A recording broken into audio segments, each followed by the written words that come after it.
Assalamu alaikum warahmatullahi wabarakatuh. Today our vlog will be about Istisna. We are 5 group members. I am Abdul Aziz. My friends are Yasir bin Hassanul, Zulkarnain, Abdikadir Ibrahim, and we have Siti Nur Aina. We have selected 2 Islamic banks which we'll be studying on. First of all, Maybank. Maybank is one of the largest Islamic banks, not in Malaysia only, in the whole world. Maybank provides its services, the Islamic financial services, from its subsidiary which is called Maybank Islam, which is an Islamic window for the bank. Maybank is located on Jalan Ampang, the headquarters in Malaysia, Kuala Lumpur. And we also have Bank Islam. Bank Islam is also operated in Kuala Lumpur for its headquarters. It was the first Islamic bank to introduce Sharia complement products inside the Malaysian market. And it was established on 1983. Yes, 1983. Since then, it has been 30 years, 40 years, and its paid in capital grew from just like 76 million to more than 500 millions today, and the authorized capital is over 2 billion, which shows that it's such a huge bank in the market. I will be passing my mic. I will passing the mic to my friend to show you more about the bank Islamic products and the financial statements, reading of them. So yes, please take the mic. Assalamu alaikum warahmatullahi wabarakatuh. So let's move on to the Istisna financing. It's a sale contract between 2 parties, and where the subject matter does not exist yet. So the seller will have to manufacture or construct the asset and then deliver it to the purchaser. So it's usually used to finance infrastructure assets such as power plants or airplanes, highways, and the payment can be made immediately in installments or deferred to a future date. So there's 2 types of istisna. General istisna is where there's 2 parties in the contract. So first of all, the buyer and the Islamic bank will enter into a contract, and the buyer is called Istisna, and the seller or the Islamic bank is called As-Salih. Second type of istisna is parallel istisna with 3 parties: the ultimate purchaser, the Islamic bank, and also the manufacturer who will manufacture the product, because perhaps the seller does not have the expertise to manufacture the product themselves. As for principles, there are multiple principles, such as whether istisna is legitimate, and it is, as long as subject matter is not haram, and also the type, the kind, quantity, quality of the product being financed has to be specified, so as to remove gharar from the contract. Also, the price and the date has to be fixed so that minor gharar is not there. The contract is also binding.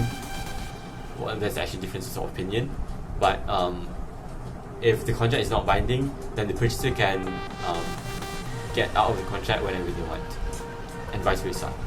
There's also the purchaser can also put a penalty in the contract if the seller does not fulfill their obligations, whereas the seller can also get a collateral so that to make sure that the purchaser will pay on time.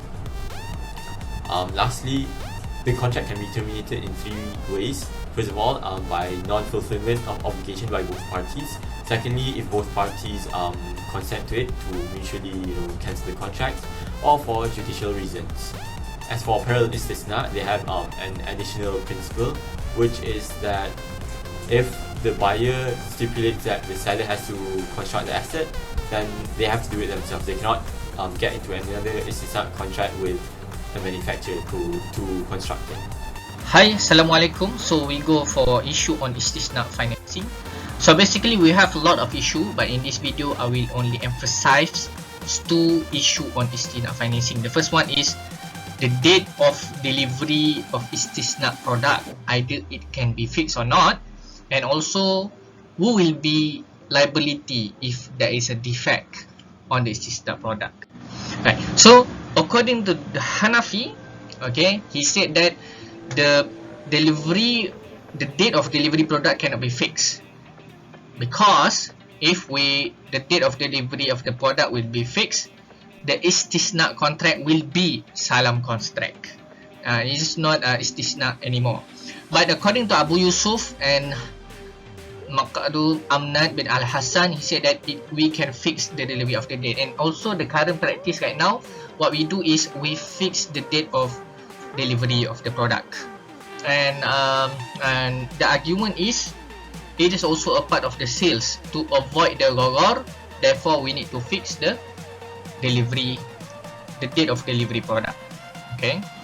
And on the second issue is, in the current practice in Malaysia, if there is a defect on 2007, if there is a defect on Istisna product, the buyer or we as the customer of the bank need to pay the exact amount as what we already agreed in the contract.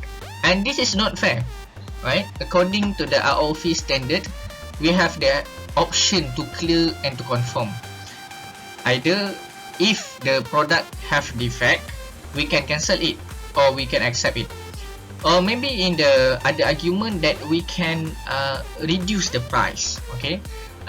In the view of Maliki, we can only cancel it if the defect is major. Okay, so right now this is the practice in 2007. Okay, so that's the issue. For the basis of preparation, to start with accounting standard. The accounting standard of both banks is MFRS 9 or IFRS 9 as well. For the currency, the financial statement of both banks are presented in Malaysian ringgit, which is also the bank's fractional currency. The framework of both banks is Bank Negara Malaysia introduced the Sharia governance, Bursa Sah Malaysia, Malaysia Securities Commission regulation, presentation and disclosure of the Istisna. According to MFRS 9, the product is measured as asset at amortized cost. Assalamualaikum warahmatullahi wabarakatuh. I'm Siti Marina. Welcome to the analyzing part. So I'm going to present on the percentage of Istisna financing with a comparison of total Istisna in Maybank Islamic as well as Bank Islam, and we would like to see also the percentage of growth of Istisna financing between both banks. So in Maybank Islamic, for the year 2015, the Istisna financing only 0.07%. For 2016, it is only 0.06%. And 2017, it's only 0.05%, and 2018, 0.05%. And lastly, in 2019, the Istisna financing is 0.04%.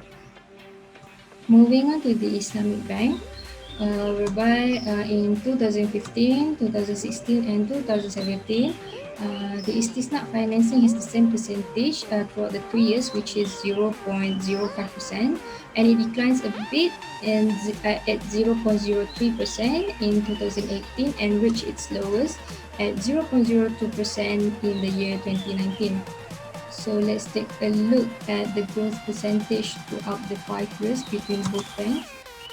So firstly, we're going to see on the Maybank Islamic, which in 2015, as to compare with 2014, the year 2014, it has a growth of 5.53%, and it declines to zero because 2016 and 2015, there is no inclination or declination between 2 years in the Istisna financing.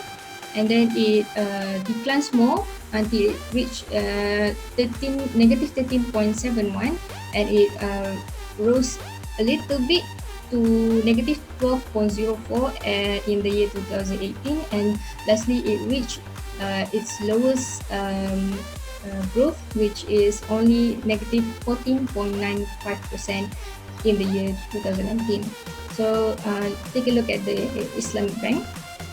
In 2015, its growth as to compare with year 2014 is only negative 9.43, and it increased a bit in the year 2016, which is negative 6.46%, and then it declined back to negative 10.9% in the year 2017, and then it rise again in the year 2018, which is negative 3.45%, and it is somewhat the same with the year 2019, which is approximately to negative 3.5%. For the presentation in the Maybank Islamic, it is presented under statement of financial positions, and it is further disclosed under its notes to the account of the operations of Islamic. And moving on to the Islamic Bank, it is disclosed under statements of financial position. Also, for further disclosure, it place it under notes to the account of financing, advances, and others. Okay, so to conclude, we can say that many banks in Malaysia has already adapted Istisna financing well, and many customer has choose Istisna financing rather than other products. Thank you.